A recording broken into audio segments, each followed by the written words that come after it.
Hello, welcome back to Garden Obsessed. My name is Carla, and today I thought we could do a late May garden tour. It's been about a month since we did one, and things look quite different. So let me spin you around. All right, this is the main garlic bed, and it's looking pretty fantastic, I think. This is mostly music garlic, and we're up to, let me see, 1, 2, 3, 4, 5, 6. The 7th leaf is just starting to come up. These will usually get 8 or 9 leaves, usually around 9 leaves, and then the lower leaves will start to die back. Once there are about 3 or 4 green leaves left, that's when I go ahead and harvest it. So we're still, it's usually late July, early August before we harvest our garlic here where I am. This is hardneck, and a lot of these stems are starting to thicken up quite a bit. Like that's as thick or thicker than my finger right now, which is what I like to see, because generally the thicker the stem, the bigger your bulb is going to be. So these are looking pretty fantastic. There are a few skinny ones, like there's a skinny one back there that I see, but for the most part they're getting nice and fat and juicy looking. There is one row of purple stripe, which I have never grown before, and I cannot wait to harvest because these stems are like even thicker. Like they're so thick. I hope they're gonna prescribe to the same rule here and just be ginormous bulbs, but we will see. The tulips are going here, the ones that didn't get eaten by the deer. I've got some sweet peas planted along the edge of most of the trellises here, and on this trellis in particular I will be planting melons and cucumbers, or maybe cucamelons. I haven't quite decided, but we're probably a week or two off of that still. We had what I hope is our last frost this morning, but I don't like to jump the gun on those things anymore because you just never know. It just takes one night. So I've got some tulips planted here too. I went ahead and planted some beans and things on this trellis on both sides of it here. I had carrots planted here and they didn't come up. I don't know if I failed to keep them moist enough, or if maybe, like, this was the 3rd year I think that I was using the seed, so it could be the seed, it could be, you know, gardener error here, but I'll just go ahead and reseed those. There's still plenty of time for all of that stuff. These are some broad beans that I planted probably, I don't know, like a month ago. They're up and doing nicely. I've grown dwarf broad beans before, but I've never grown, these are Windsor, I've never grown full size ones, so I'm curious to see how big they get. These are some overwintered shallots. I just had half a dozen or so that I planted in the fall here. You can kind of see shallots will like split almost, and you can see here where I'll have 2 shallots kind of developing alongside of each other, and that will continue to happen all summer. So that is cool. Again, I've got the sweet peas planted. These were some garlic bulbils that I planted here last year or the year before, I can't remember now. They haven't started splitting yet, so I think this year I'll probably go ahead and harvest them. They might be small bulbs, but I forget what kind it is. I have it written in the house somewhere, but I think it's time to harvest those this year. These were some of the tulips that got eaten. They did miss a couple blooms, most of the short, small ones, but the deer really liked this variety in particular. Then over here, we've got some peas planted. I think these were the snow peas. They're the mammoth melting sugar or something like that. And some leftover garlic. You can see where these ones have actually split, and each clove is developing a stalk. So that's, I should have harvested those last year, but I didn't. But whatever, I'm gonna just let those go. That is, I'm pretty sure that's weed, and that is orangium. There's some overwintered onions there. We'll collect the seed from those. Those were the Rosa di Milano. And there are some daffodils at the back. Those are replete.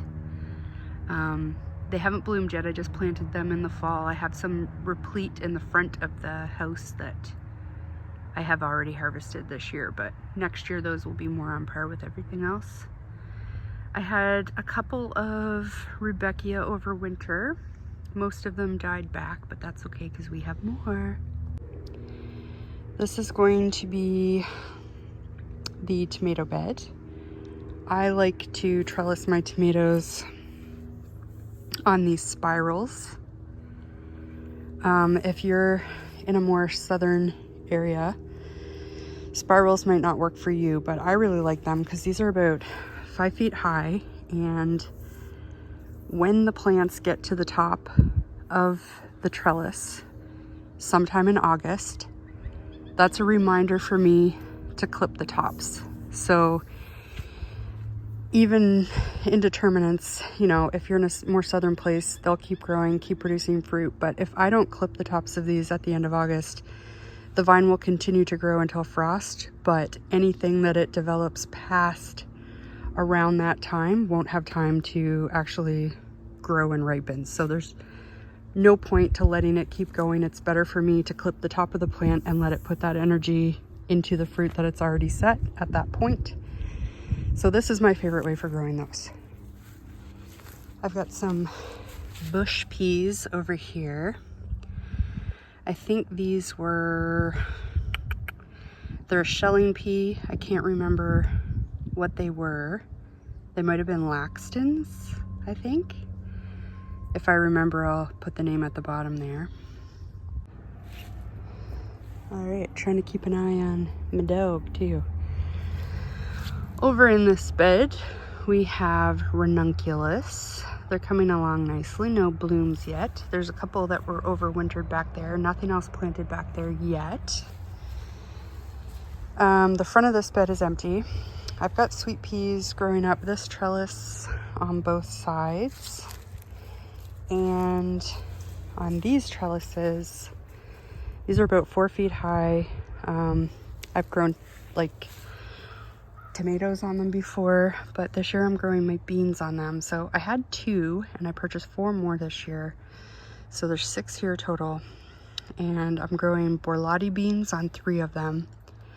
Some Fort Portal jade. And I'll put the names of the other 2 that I forget at the bottom here, but we're gonna see how that works this year. Right here I've planted 6 more asparagus crowns. I planted these ones last year, so they won't be ready to pick for a couple years. I'm thinking of making this a second asparagus bed, or I might transfer these over. I haven't quite decided yet, but I just know we need more asparagus. So asparagus is looking good, but I did want to show you. So these were all planted around the same time, but see how these ones are nice and fat, and some of these did get hit with like frost, so this will help with the frost situation too. But these ones are, you know, decent diameter. And then we have a bunch over here that are skinny minis. So I think the issue is, as the soil level has dropped in this bed, those crowns are not as deep as they used to be, and they really like to be planted deep. If they're too shallow, you will get those skinny spears. So the plan is, because I have strawberries in here too, this will be these plants' 3rd summer. So So around 3-4 years, they start to peter out anyway. So they're all June bearing. So as soon as we've gotten our main crop from the strawberries, I'm going to start transferring those plants into where the garlic beds are now. Right around when we harvest the garlic, I'll be looking to transplant some of these strawberries, or I might wait a little bit, but at least those beds will be ready and I can transfer those over so they'll have time to root before you know, winter comes, and I'll be able to top up these beds this winter, which will help with some of the early spears getting frozen and their tips dying back, and it will also help with this skinny spear situation. So Lola's foraging, trying to find something to eat in the garden. I think she's eating grass. This is the bed that has been taken over by perennials. I still haven't done anything with it. I do have a row of celery in there looking pretty good. The delphiniums are looking awesome, as are a lot of the other things in here. Over here, this is a honeyberry or a haskap. It is just finishing up flowering. This one is tundra. I do have two smaller ones, or I did have two smaller ones way over there where the cut flower garden is, that I haven't seen signs of this year. I'm not sure if they died over the winter or not. I did have a little bit of dieback in the middle of this bush that needs to be pruned up a little, but when I start getting that bed sorted out, this guy's going to get transplanted. I don't want any of these perennials in here. Most of this is herbs. There are chives. That's a lovage plant, which is kind of like a perennial celery. That's a comfrey. I only had one of two elephant garlics survive the winter. This one isn't looking the best, but I think it's gonna make it, so that's cool. And there's chives reseeded everywhere in here. That's a little white one that I replanted from the front garden. It was one that self-seeded. Some of those discount spring bulbs that I planted in this garden in the fall have finished up or are just finishing up. The alliums still haven't bloomed yet, but look how cute and adorable these little mini daffodils are. Are those not the sweetest, cutest things you've ever seen? They're so little. I love them. We've got anemones along on this side. There's a couple spinach plants in there. The stuff that I seeded over here, the spinach is doing really well. A lot of it didn't come up, but the bok choy came up and got eaten immediately. So I think I'm gonna start some of that in the house. I haven't seeded any yet, but I'll be able to plant that all summer. And I'll plant starts out here just so they get kind of ahead of the pests and the bugs and they actually have a fighting chance. The kale's all going to seed, and we actually harvested it the other day and it was so good. We harvested all the florets and just stir-fried them and seasoned them, and they were really good. So I see there's quite a few growing back, so I'm going to harvest those maybe today, and we might have that as part of supper. This is the other garlic bed. This is German white, and it's looking very similar to the music garlic. They're both porcelain types. Similar stem diameter, looking really good. These are Egyptian walking onions on this half of the bed, and daffodils on this half of the bed. The daffodils have all finished up now, so I let the greenery go and die back on its own. But I did seed, I mean there's weeds in there too, but there are like a million poppy seeds in there, so I'm hoping the poppies will grow up. I did seed them here last year too, but the daffodils weren't quite as big that last year. But I'm hoping the poppies will grow up from underneath all of these things and we'll have some flowers in here. As always, I'm less than thrilled about my onions. I mean, they're hanging in, but they're not, definitely not thriving. The lavender is just starting to wake up, so it looks a little sad right now, as is the sage. We've got a chive back there, it's starting to bloom. And this is that rugosa rose that we pulled out of Jarrett's family's homestead 2 years ago, I think now, and it's about 4 feet tall now, so it's taken root. Like, these things are invasive, but we still haven't decided where we want its permanent home to be, so here it lives, at least for now. So that's the overview of the garden. There's my little garden dog. I guess I didn't talk about what we've done over here, so I will now. This is where I'm planning to plant our pumpkins and squash and thing this year. So it's kind of a mishmash of garden styles, I guess. But basically what we did is kind of like, I would say maybe a lasagna garden. So I had pots set here on weed fabric last year, so most of the grass underneath was dead. Lola was digging sticks out of the mulch here. But on top of that bare ground, we spread out a couple of straw bales that we had. I'm gonna take that from her. And then like dumped the soil that had been in those pots on top and dumped all of our homemade compost on top of that. So the layer's not super thick, but I'm keeping it watered and trying to speed up decomposition here. So you'll see that it's a little mounded. It was actually quite a bit more domed when we first did it, so it is settling, and I'm hoping the squash and pumpkins are really going to like this area this year. So I would say it's probably about 3 feet wide, and it's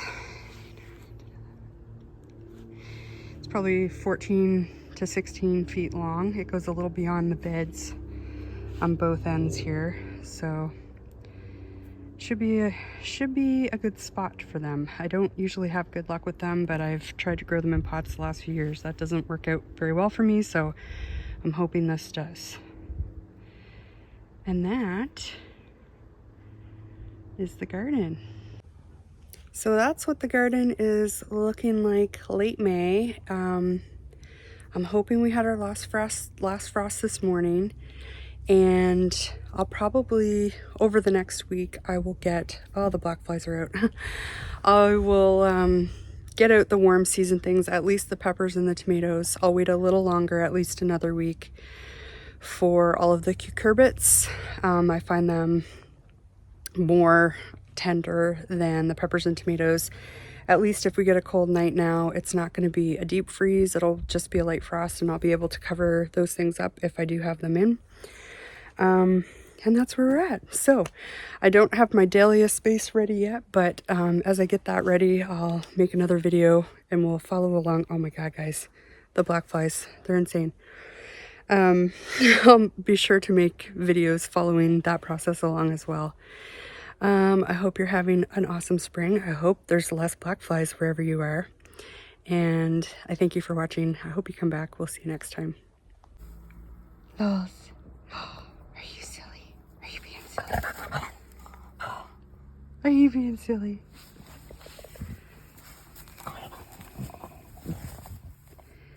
Lola. You.